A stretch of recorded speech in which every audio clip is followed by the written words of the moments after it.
Welcome to Dale Borglum's Healing at the Edge. We are very happy to share with you Dale's profound insight and open heart.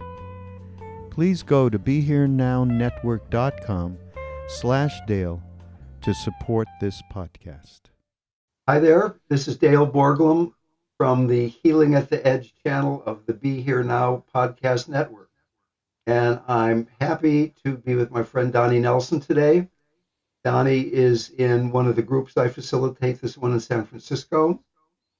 Donnie's a nurse at one of the local hospitals. He works in palliative care. And in that capacity, he sees a lot of people who are in crisis, many of whom are approaching death. I have been a meditation teacher for a long time. And as a meditation teacher, I got really good at meditating. I had all these great meditative experiences. But what I began to really come to was that even though I was a good meditator, I was having a really hard time integrating that practice into daily life. And eventually came to some notions of why it's so hard for Westerners to meditate. A lot of them having to do with people not being embodied, not particularly embodying the lower part of their bodies, being grounded and being centered, which we'll talk about a little bit later. So after I began working with this embodiment stuff and it really began changing my own practice, that's when I started facilitating these groups. And many people, including Donnie, I think, have found that bringing notions of being grounded and being centered as the foundation for the dissolving and opening work of going into the heart and beyond has been very, very useful. And that's what I'd like to talk to Donnie about today, his experience working with people in crisis, his own issues, both before and after he got involved with doing this embodied meditation. So hi there, Donnie. How you doing? Hi, Dale. I'm good. Thank you. Thanks for asking me to do this. So maybe you could say what it was like trying to be a nurse in a palliative care unit in an inner city hospital without having a spiritual practice. Okay. I got into nursing like in 2001. A series of events happened that I decided I wanted to be a nurse, and I definitely wanted to work in a hospice or palliative care. And got my degree. I was working in an ICU, and I kind of fell into this position. And I guess the point I'm getting to is I absolutely didn't really have any kind of training when you're doing palliative care. And one of the tenets of palliative care when you're working with others is you have to do some self-care. And maybe you could briefly describe what palliative care is? Yeah. Everybody says, no one knows what palliative care is unless you're doing it. So a lot of people liken palliative care to hospice, which it's actually a little bit more than just the hospice. Ideally, palliative care, we want to get a consult to work with patients and their families at the time of diagnosis. So when somebody's diagnosed with a chronic or terminal illness like cancer or some kind of end-stage COPD, some lung issue or kidney disease or liver disease, we can come in, and sometimes people are going through an existential crisis. We can help with that. I will come in and I'll do symptom management. I work with the families. Most often, though, in the role that I do now is I'm working in an ICU. And most of the time, there's families coming in. There's some kind of sudden event with a patient. They have a stroke. They have a heart attack. Something happens. A lot of times, they may not be coming out of that ICU, and then I got to work with the families. I also see patients come in, too, with high trauma that don't have any families, and sometimes those are the really tough ones. So after I fell into this role of doing this for 2 years, I didn't know what to do with all these feelings that you just stuff this stuff day in, day out. I see some really traumatic things, and I never really processed it, which is why I went looking for you or looking for some kind of meditative practice. I was trying all kinds of things. Actually, the way I found you was, so what happened was I had a real traumatic event, and we had this patient. It was this 40-year-old gentleman. A lot of the patients are in the downtown San Francisco in the Tenderloin. They come in as John Does. They suffer from poverty. They suffer from addiction. They have all kinds of comorbidities to go along with that. And this guy was only 40 years old, and he was found down. And we never found out who he was. We fingerprinted him. We looked for family. He came into the ICU because he had been laying down. He aspirated his own saliva, but he was laying on his arm and his leg wrong. They didn't get any circulation, and so they ended up cutting off his arm and they cut off his leg. And the whole process of that, I'm trying to find the family. After about a week of that, we discovered we couldn't find the family. So part of my job is I pull together an ethics committee. And what we do is we then will talk about the patient. We do due diligence, find we can't find the family, and then we act as the family for the patient. I'm seeing all kinds of traumatic stuff all the time, but this patient in particular, and after working, I work like a 50, 60, sometimes 70-hour week. This patient we decided to put on comfort care. When I say comfort care, that's when we will put a patient basically on a morphine drip, take them off any other kind of intervention we're doing at that part, and let them pass very peacefully. This particular patient was on a breathing machine. We call that intubation. And we put him on a morphine drip. Well, I had the meeting, and the doctor and the rest of the team were the ones put him on comfort care. And I went to another family meeting and was doing my thing. And I ended up getting a call overhead. And I raced upstairs into our ICU. Somebody had called me, and usually that's an emergency. And I go in there, and there's one of my coworkers, this nurse, who's at the bedside crying. And I look over, and this guy had not been given enough morphine when he passed. What happens when that basically asphyxiated. And so he was in a lot of pain. He couldn't breathe. We use the morphine to help people breathe. Sometimes it requires a large amount in order to keep them comfortable as they pass. And basically, he died in a horrible amount of pain, and there was really nobody at his bedside. And when that happened, I sometimes take that really personally because I didn't do my job. I felt like I should have been there. I should have managed that whole thing. But I should also be able to depend on my team to do the right thing with that. This is a really easy thing. I shouldn't have had to be there for that once we've got the plan set in place. So I came out and I asked the nurse, like, why did we let that patient, we didn't give him enough morphine? And she said that the other thing they forgot to do was to take his hand out of a restraint. He only had one hand. He couldn't scratch his nose, couldn't do anything. He was tied down and he died in a great amount of pain. But when I came out to ask the nurse, like, why didn't she take him out of the restraints? And she said that it was shift change and she had to go. And I flipped out. They almost called security up there. I was screaming and throwing stuff around. And I take this surreal moment when someone just died and nobody cared. And sometimes I feel like I'm the only person who is fighting for these patients sometimes. Anyway, long story short, 2 days later, I ended up calling my boss and saying I couldn't do this job anymore. And that's just one story among many. And so I started seeing this therapist who did this in-body kind of meditation. I don't really like the therapist. However, he gave me a bunch of links, and I ended up finding you. It's a Living Dying Project, which is right in line with what I was working with. So several months later, I took some time off. I went to Thailand, went to Hawaii, did a little self-care, and my partner and a lot of people in my life did not want me to go back to this job, but I felt it's my calling, so I went back. But if I was going to go back, I needed to have some things set in place so that when I see this kind of trauma, I can keep it here and still continue to do my job. And, one of the things I've learned from you is people have their karma. And so learning to do what I can and then really just sit in the face of some of this and not take it on. But the way you described it to me, maybe I'm wrong, but I thought you really burnt out before you showed up at my group, that it was like almost impossible to go back to work and you had to take time off because there was so much pain in you. Yeah, when I found you, I had already had those 4 months off. I had gone back to work, and in that time, I had tried several different things. I went and checked out Shambhala. I went to the Zen Center. I worked with this therapist for a little while, and none of it just kind of felt right for me. Finally, though, I eventually found you. That's really, I started to have a practice. Okay. So you have your 2-day seminars that you do. I guess you do it once a year in February. Yeah. And so that's really I felt for me, that was like, that's what I needed to be able to go back and do this kind of work and some of those techniques that you use. Okay, so why don't I talk a little bit about these techniques? And as I said, I myself, I was working with dying people, but in a much more controlled environment than you were. I was running the Living Dying Project, so people would come to me knowing that we were offering spiritual support, whatever that means. Individual.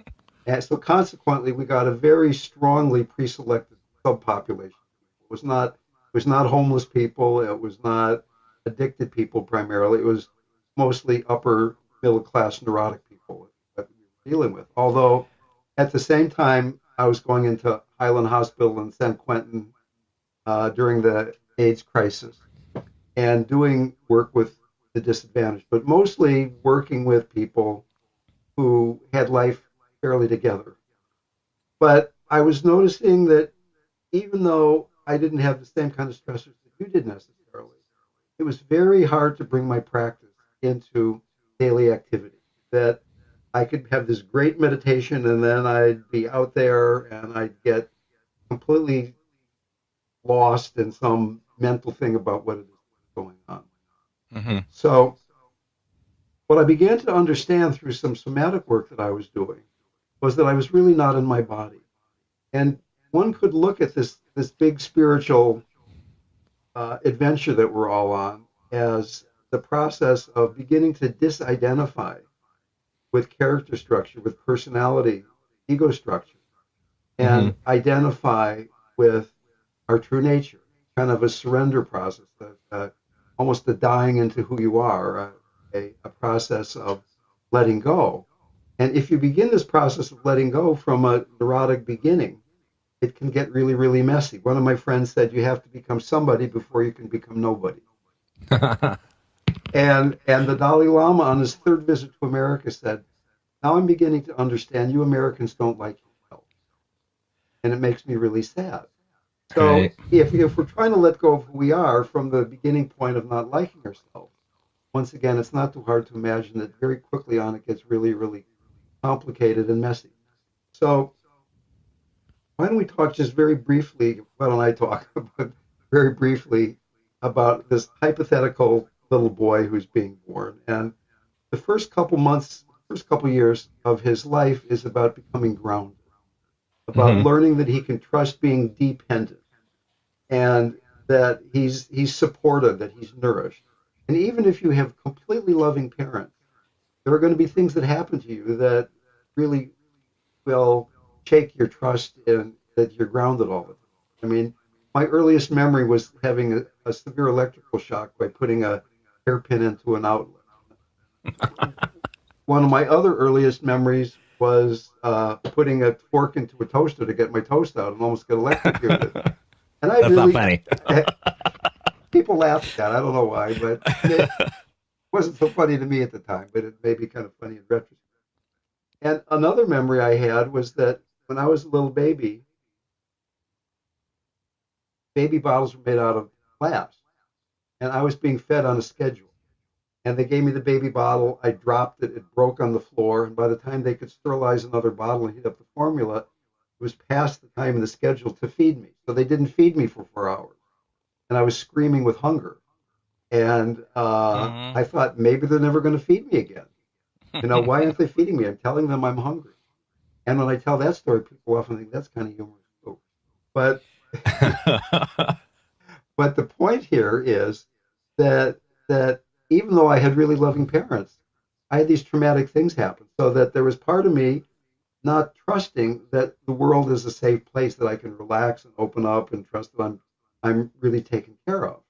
Mm. So that this process of grounding didn't happen very completely. And then from 2 to 5, this little boy or a little girl, but in this case we're talking about a boy because it's you and me.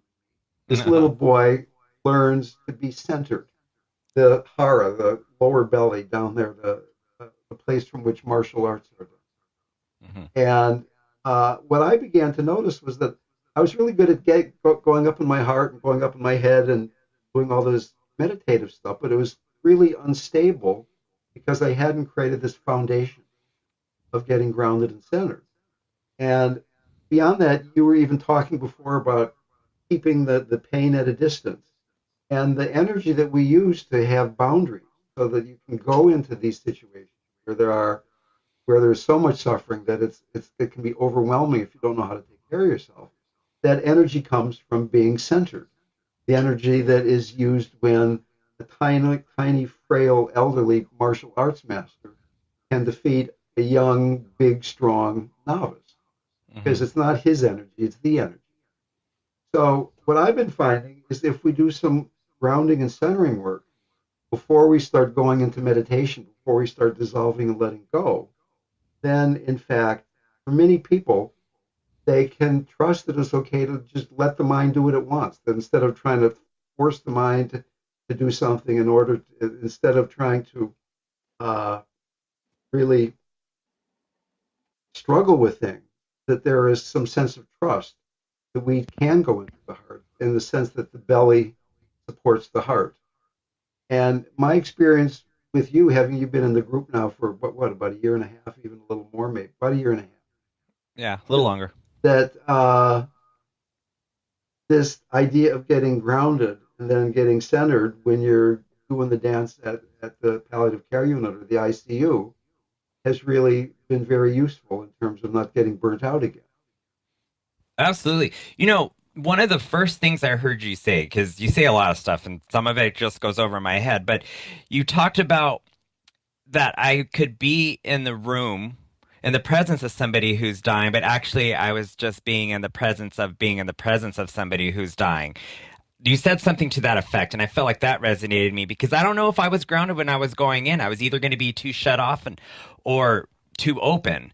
So I totally feel what you're saying when having that grounding thing, because I will go from patient to patient to patient to patient, and it's like I have to maintain that through the whole day. Sometimes it can be very hectic.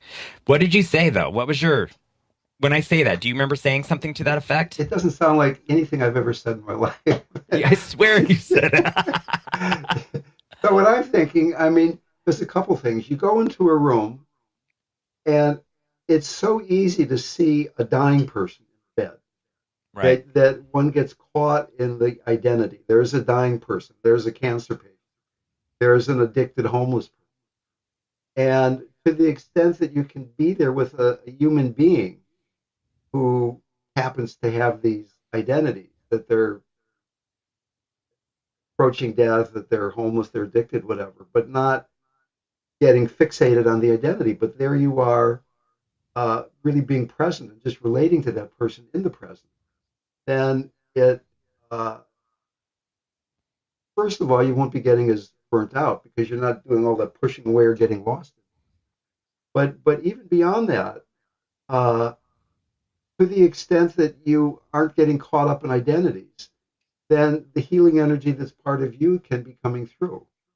So Right. that uh, in some spiritual traditions, they have this 75%, 25% notion. Where, like right now, here I am, I'm talking to you. We're not in the same room. You're in San Francisco, I'm in Fairfax. And all of my attention can be on what do I want to say next? What's Donnie going to do? And how can we make this thing work well? Or on the other hand, 75% of my attention can be I'm grounded, I'm centered, I'm in my body, and that supports my heart opening. And 25% is just what's going on here. Is the microphone working okay? Is there good flow going on between me and Donnie? But that I'm trusting that if I'm surrendered into myself, that I'm grounded, I'm trusting the nourishment from she who supports the mother, the earth, uh, whatever quality, whatever that energy is that supports, and that I can be centered, that I don't have to be uh, analyzing, manipulating, categorizing, and trying to understand everything that's going on. The Bible talks about the peace that passes understanding. So that right now, just suppose that you and I were in the same room, and Hmm. that into the room came Donald Trump, Ah. or into the room came Obama, Okay. into the room came both of them. Okay, and it would probably be very hard for most people, maybe even you and me, to see them as just two beings. We'd get lost in there's the president or there's the Republican nominee who you have all these concepts about it. Uh, so, so they have really strong identities Hmm. because of who they are. But what I'm saying is that being a dying person is also a really, really strong identity. Right. Uh, we got a new client just this last week in the Living Dying Project, and I was trying to find who would be the appropriate volunteer for this person. There's this woman who is very accomplished. She's a beautiful heart, very wise person. But this was going to be her first client. And I said, how would you like to go and see so and so? And she said, I don't think I can do it. I feel inadequate. I mean, how Mm. could I be around a dying person? And I was trying to explain, well, it's not that much different from being with a living person. I mean, it's just be, being with the person that happens to be dying. So that to the to the extent though that we really are present, then we can do that. And what I would suggest that it's not like you're grounded or not grounded, but there's a whole spectrum. Hmm. from 100% grounded to 100% ungrounded. If you're 100% grounded, 100% centered, then you can be in total chaos and it's not going to bother you. And if you're 100% uncentered, they're probably going to lock you up. So but that most of us are kind of swinging around there between 40 and 60 or something. Totally. And particularly though, if you have a job like the kind of job you have, where you're going into these really intense environments, it's so useful to have some tools like Hong Len, like passion and abiding that we talked about, but particularly getting grounded and centered as a way of being able to be present. And for me, I've got a PhD in math, so that means that my mind is strong, but it's been really out of control. I'm Mm. addicted to understanding. I'm addicted to knowing, like that. And it's not something I'm bragging about, by the way. And what I'm saying is that as long as I need to be doing that, it's really keeping me from being with other people, from connecting, from being in Mm. relationship with myself, with you, with a client. So that way of dropping into my body then supports the heart supports the heart to open Hmm. because when the heart opens, it's spacious. There's not a lot of self involved. Right. But if you're trying to become not self from this ungrounded, uncentered, neurotic starting point, it's not going to work. I agree. I am. I find too lately that usually when I'm in there, I can be in the zone and I'm really focused on what's happening. But occasionally you just get thrown a curveball. Like last week, I usually when I go in and I engage with a patient, if they're able to talk or the patient's family, I always ask, "What's your understanding? What did the doctors say?" And more often than not, doctors do not like to tell people they're dying. They will say everything but that. And so unless you say you're dying, most people don't hear what's really happening. They're not reading between the lines. They're in this place of fear and terror about this disease that they're having. And so last week I had a 47-year-old woman who I talked to, and she thought she was in there getting cured. She was in there getting a palliative procedure being done. And long story short, I when I asked her what she said, she told me what was happening, and I said, you're dying. And she flipped out. She had not heard that from anybody. She probably only had a few weeks at this point. And then I had to do that again with her family in front of her 13-year-old son and her husband. And there was so much anger and so much fear and pain. And, I will go through that process and I talk them down from the ledge, and that we can get into a place where we can do some planning. Like, what are we going to do for you at this point? But, man, when I come out of that room, I just have to go off into a corner and I'll do like a quick cry, do some breathing, and then I'm off to the next thing. But you know, I think my practice for me sometimes comes in after I do that. But I just feel like when I'm in there, I can be with the practice that I have now. I can be really centered and focused. But it's hard. It's really hard. Well, So I'm sitting here petting my kitty. that's why we call it practice. Practice. So that if you can learn to be grounded and centered when you're with your cat, or when you're at home, or when you're walking home or something, when you practice it in less stressful situations, then it begins to extend into more and more difficult. I mean, on the other hand, some people, and I think I'm one of them, I feel like I do my best in a crisis. Yeah, I agree. That like when things are kind of easy, I can kind of take it easy and say, well, it's okay. Screw it. I don't have to really. I can just kind of slide through here. But like when somebody is approaching death, it calls out the best in me because I don't know if I'm ever going to see them again. Right. And in Buddhism, there are these things called the four mind turning truths. You've heard me talk Hmm. about the truths that turn your mind toward wanting to practice the Dharma, wanting to wake up. The first one is you're going to die, but you don't know when. Hmm. And what could be more intellectually obvious than that? Of course, we're all going to die, and of course, we don't know when. But if you really knew you're going to die and you didn't know when, how would it affect the way that you and I were talking to each other? How would it affect the way we're taking our next breath? There was a thing I saw on the internet where you can go to the actuarial tables and see how many more years you're expected to live. And then there's this other website. It's called a time countdown or something like that. So you put that in, and I'm expected to live 6,000 and some more days. So every day it goes down by one. I might die. I might die before the end of the podcast. Who knows? And I might outlive that thing. But just the idea that these things are clicking off one day at a time is it kind of wakes you up and you say, okay, I mean, here I am with Donnie. I expect I'm going to see you on Monday night. I hope I am, but who knows? Of course. So no, but I mean, one Don't of let us. you die. Yeah, that's kind of the point here. So I choose to do this work because it wakes me up, not because I'm some saint or some Mother Teresa wannabe or something like that, but because being around people in crisis kind of forces me to go into my heart. It forces me to wake up. Because just the way it really hurt you when that first story you told, when that guy with one arm and the one leg didn't get the care that you thought he should be getting, it really bothered you. It really hurt your heart. Whereas you can brush somebody off walking down the street and it's not such a big deal.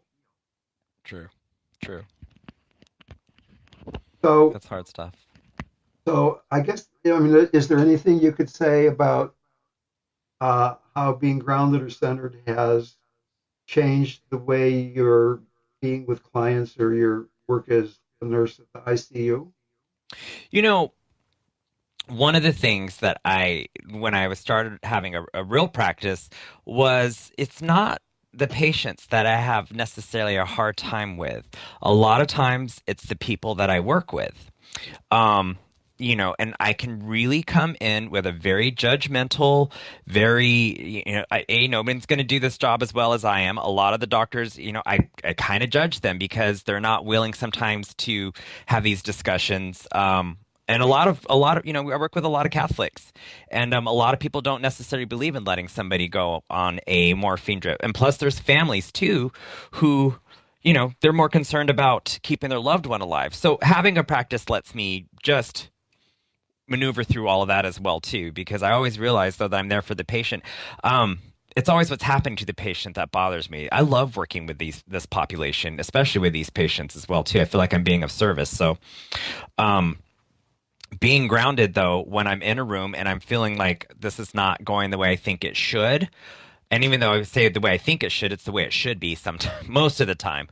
You know, I have to practice that breathing. And I also too, I'm looking at these coworkers. They're suffering. They're suffering just like my patient's suffering. We're all suffering. So it lets me have a little bit of compassion as well when I'm working with people who may not necessarily believe in what I do for the hospital. A lot of doctors, old school doctors especially, don't believe in palliative care or hospice. So when suffering arises, there are three ways to deal with it. One is to push it away. Right. And the way these doctors that you were mentioning who aren't able to tell patients they're dying, they're doing it because of their own fear, obviously, right? Correct. And for instance, my brother was a Kaiser patient, and almost 2 years ago now, he died on Halloween in 2014 of pancreatic cancer. But he was given his terminal prognosis by his Kaiser oncologist in an after-hours email. Mm-hmm. So it's terrible. He called me up frantically and saying, "They're putting me in palliative care. That I have cancer in my blood now. What does that mean? Does that mean I'm dying?" There was he couldn't call his doctor because the doctor sent him this email at 7 o'clock. So in that situation, it's really easy to have compassion for my brother. Right. But can we have compassion for the doctor? And that's a hard one. It really is. That's where the practice really comes in. That is where the practice comes in. But think about the doctor. I mean, here's this guy. It turns out to be a guy in this case. Here's this guy who decides, I'm going to be a doctor. I want to help people. I want to help cure people. And for some reason or another, he decides to be an oncologist. And lo and behold, a lot of his patients are dying. Right. And in the beginning of his practice, it's starting to bother him. He's probably getting burnt out. It's like, it's affecting his dreams. It's affecting the way he's eating his Cheerios in the morning. Or his oatmeal or whatever the heck he eats, right? It affects the way he's treating his kids. So Right. he unconsciously begins to figure out, if I keep that suffering at a distance and not feel it, then it's not gonna hurt me. But the problem is then that he's not connecting with my brother. And he starts being that way with even people that he loves. So there's Right. a really high cost to pay to keep suffering at a distance. Okay, so then there's possibility number two. Suffering arises. You don't push it away. You get lost in it. Oh my God, what a catastrophe. How can I help? Well, use as an example the codependent social worker who's like so bothered by everybody's suffering, it's just driving him or her crazy. But there is a third possibility. Not pushing it away, not getting lost, but having compassion with passion, being with suffering openly. Compassion has defining qualities. One of them is a spacious heart, not a contracted, oh my God, what's going on? Another is feeling connected. So one could have a practice of just going around asking yourself, am I connected? Am I connected to you? Am I connected to me? Am I connected to God? And if you're not, is there something more important to do in this moment than getting connected? Right. And the third possibility is, what is it? Spaciousness, connectedness, and warmth, a warm heart.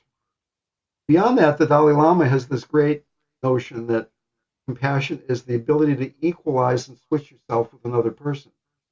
So can you equalize yourself and switch your places with that doctor? What does it feel like to be that doctor? What does it feel like to be that homeless? What does it feel to be have compassion for that panhandler?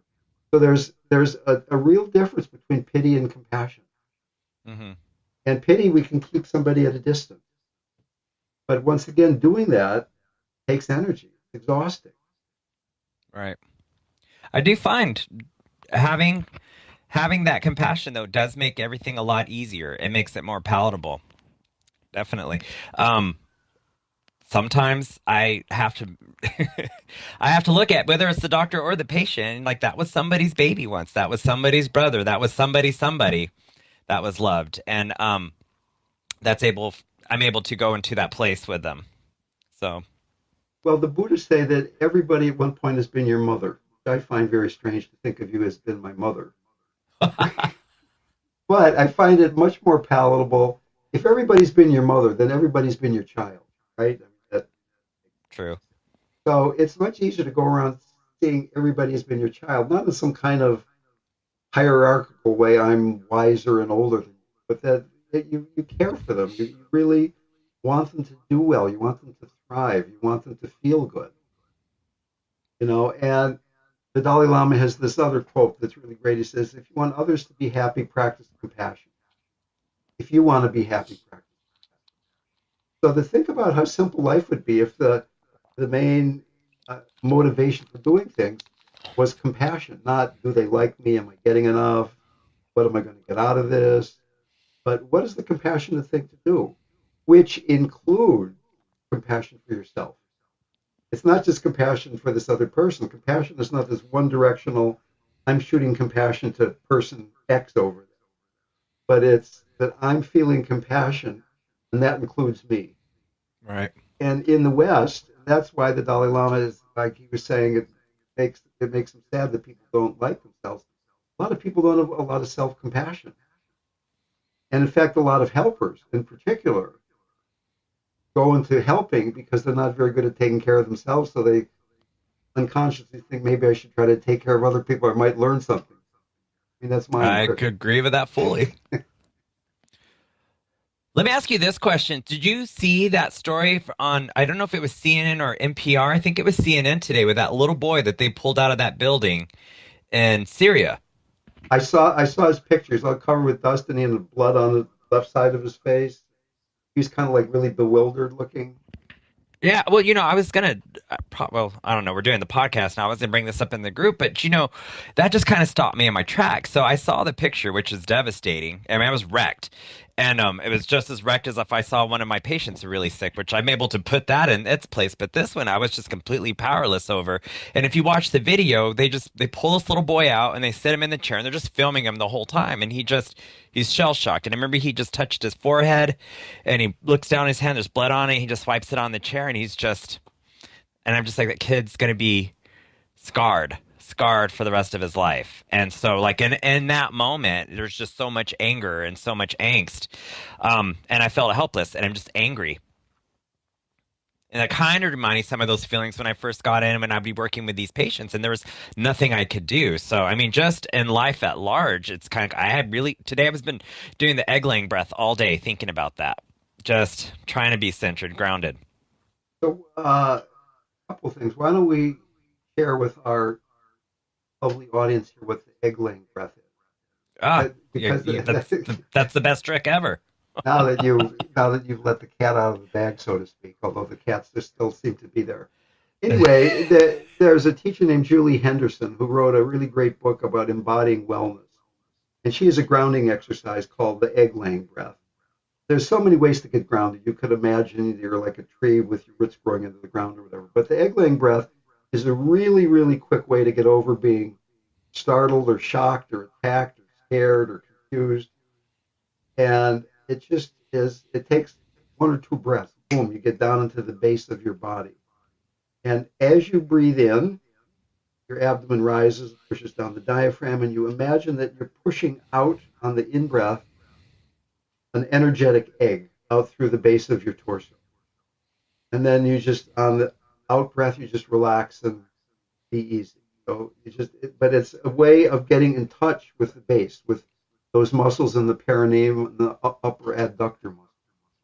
So that right now, I mean, here we are, we've been talking about all these emotional things, and even that image of that boy, it's easy to get lost in the way that you're emotionally resonated by what's going to happen to that little boy.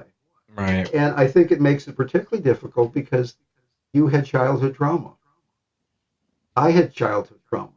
So you see this little boy, and it's not just about this little boy. It kind of awakens that dormant, scared little child in you that doesn't know the world is safe. And if you were to see them pulling out an adult, and he had the same shell-shocked look on his face and the same blood on the same part of his face, it probably wouldn't bother you as much. And actually they did, and it didn't.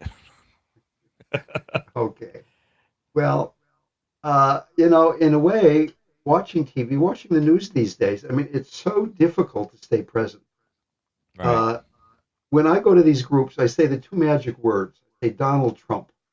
And then people go crazy. And I do it as like an exercise. Is it possible to think about that man and what he represents to you and not lose it? Right. Is it possible to, and I've got relatives who love Donald Trump. And maybe a lot of people listening to the podcast do. I'm not saying that's the wrong thing. That's up to you. It's not my cup of whatever. But at the same time, if there's anybody out there, maybe it's Hillary Clinton that bothers you. Maybe it's Donald Trump. Maybe it's Bashar Assad or whatever the guy's name is in Syria who's bombing these civilians like crazy. But is it possible to think of that person and realize that you see them as being out of balance in a certain way and still keep your heart open? So as long as there's some image out there, some person out there, or the shell-shocked boy or the presidential candidate, that as soon as you think about them, your heart closes. It's not warm anymore. It's not spacious. It's not connected. Then that's a gift in a certain way. That shows you a place where you can go more into your heart. Is it possible that the fear that arises when you see that image or think of that person inspires you to open your heart, to go more gently into what scares you rather than automatically pushing it away with aversion? And if you want to be free enough, if you really know you're going to die but you don't know when, if you're really motivated then to practice, then these events that occur in your life and my life and everybody's life that show us where we're caught in the stickiness, the shenpa of the whole thing, where we're caught in the stickiness. That's a Tibetan word. It just means caught in stickiness, caught in grasping, if you will. That it shows us that place, that's a gift, because here's a way we can open. Here's a way we can become more in touch with ourselves. And So that eventually, by getting grounded and centered, it creates the foundation for opening the heart.